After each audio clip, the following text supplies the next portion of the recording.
Here is a question. Read it carefully and think about the answer. Let us solve it step by step. Let us first understand the key concept here. The reaction converts an aryl ketone, acetophenone derivative, AR-CoCH3, into the corresponding alkyl group, ArCH2CH3. This is a carbonyl to methylene reduction, i.e., C is equal to OCH2, which requires a deoxygenative reduction rather than simple reduction to alcohol. Moving on to the next step. The C is equal to O of the acetyl group is fully reduced to CH2, giving an ethyl group. This rules out NaBH4 and Lyl4, which reduce ketones to secondary alcohols. C is equal to IChO, not to CH2. Moving on to the next step. The molecule contains a quaternary ammonium salt, N+, CH3, 3. This group is sensitive to strongly basic conditions.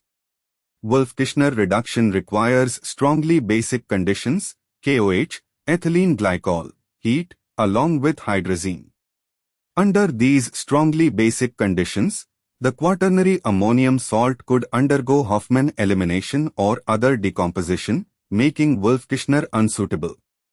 And for the final step, Clemmensen reduction uses zinc amalgam, ZnHg, with concentrated HCl, acidic conditions. Under acidic conditions, the quaternary ammonium group, N+, CH3, 3, is stable and will not be affected.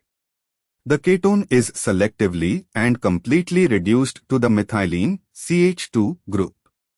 This converts AR-CoCH3 to AR-CH2CH3 without disturbing the CH2CH2N+, CH3, 3 group. A.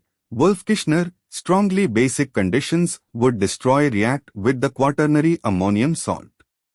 C. Lyl4 reduces ketone to alcohol, not to CH2 gives ArCH of CH3, not ArCH2CH3. D. NaBH4 also only reduces to alcohol, gives ArCH of CH3, not ArCH2CH3.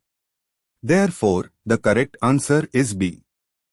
Therefore, the correct answer is option B.